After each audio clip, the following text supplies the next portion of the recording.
Hey there, my name's Curtis Lucas and you're watching Empire Building. Coming to you again from the truck out here, just trying to get some things done. Been a very busy day, but I thought I would do a quick little video and recap what's going on and what I've got planned coming in the next few days. There's a lot I'm trying to work on in terms of content between my other empire building activities, but I wanted to do this video because, again, tomorrow is the big day that the market seems to be waiting for. There have been several attempts for the market to go down and up, and it keeps getting pulled back into this trading range we've been in for quite some time. It's actually remarkable, at least as far as Bitcoin is concerned. It's still trading at the same price it was the day before Russia invaded Ukraine. Nothing has happened this entire time. Obviously, the broader markets are certainly lower, but otherwise, we're still sitting in this indecisive range.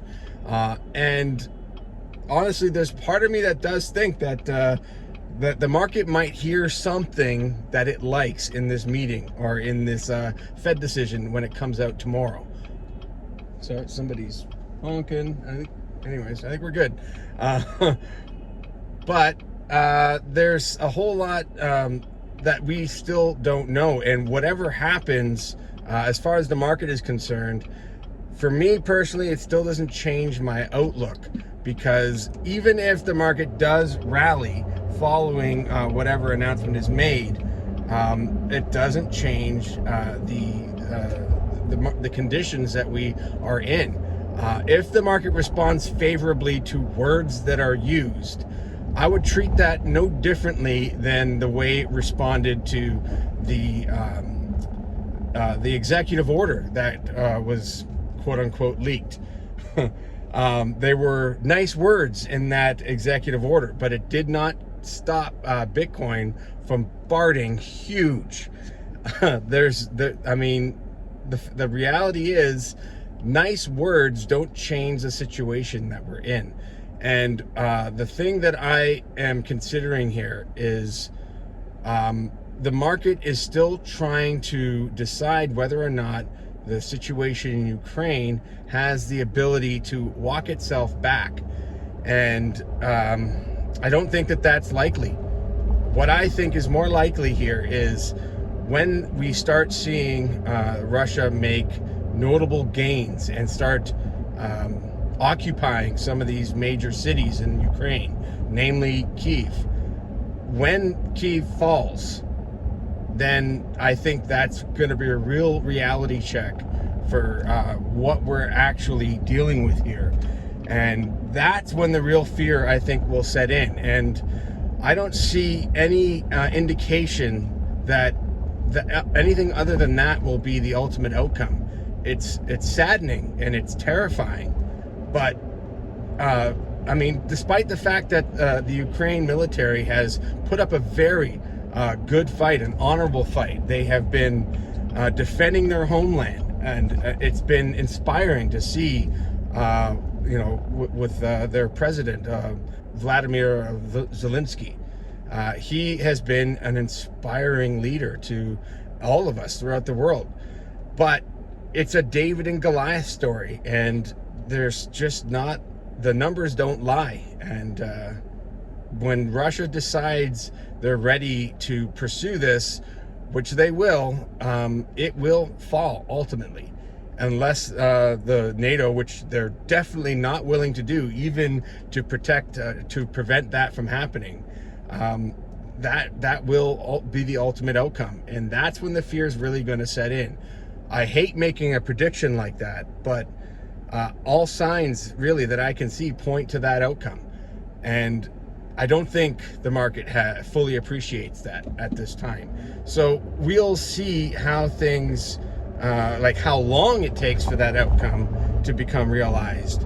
But ultimately, I do think it will. And yeah, that's really when I think the maximum fear will really start to kick in.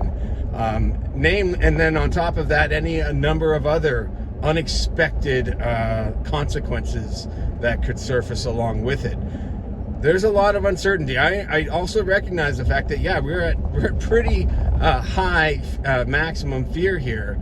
And despite that, despite new bad news events coming out, the market is having just as hard a time going lower as it is going higher.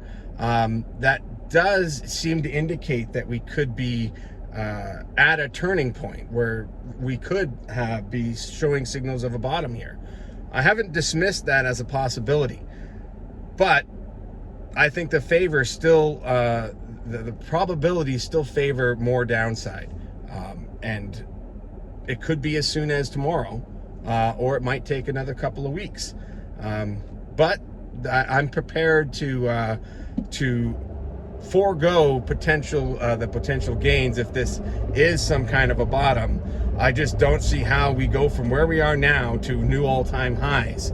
But having said that, it's not all doom and gloom, because there are some things, like I said, that I'm working on that I want to be able to bring to you guys and talk about what we have to look forward to. Because let's face it, I got into all this with hopeful aspirations for the future.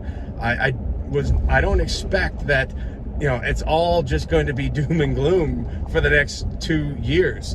There's a lot to look forward to. I've mentioned it many times. I'm very excited about Ethereum, and there is some major things happening on that front, and things that I myself have to get prepared for. The testnet for Ethereum has officially, it had officially launched, and they're preparing to simulate the merge on that testnet any day now. And I need to get my ducks in a row to become a part of that and sort of be a part of that dress rehearsal, so that I'm prepared for what might happen when the real deal happens later this year.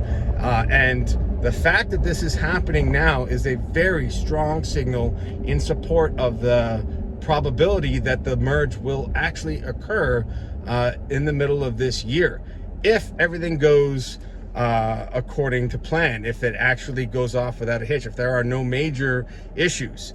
But yeah, this is something that I need to be a part of, because I'm directly impacted by it. And there have been a lot of changes to how the beacon chain on the Ethereum 2.0 is going to function. My responsibilities as a validator have changed, and I have to account for those things. So there's a lot. I'll get into the more technical side when I do a more in-depth video on what's going on there. But this is a very positive sign.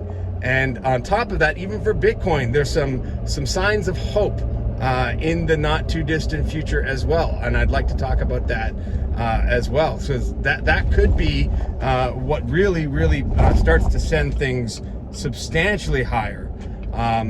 But it all remains to be seen. And spoiler alert, it has to do with the ETF. There's some things I wanted to share with you guys with regards to the grayscale ETF. That's a big thing. It's a big deal. And there's a little bit, if you're a US citizen, a US investor, then you can do your part to help make that a reality.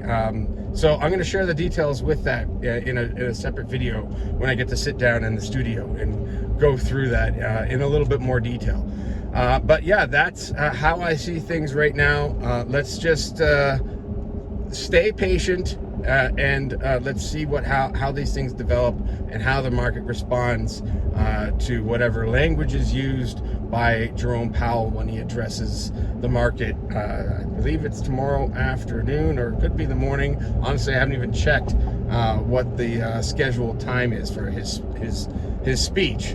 But that's the thing that the market appears to be waiting for, since it's always looking for a direction from Mr. Powell.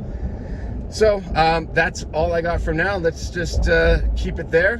Thank you again for watching, and leave a like if you haven't already done so. I always forget to ask for that. So for now, I'm just going to get back to empire building.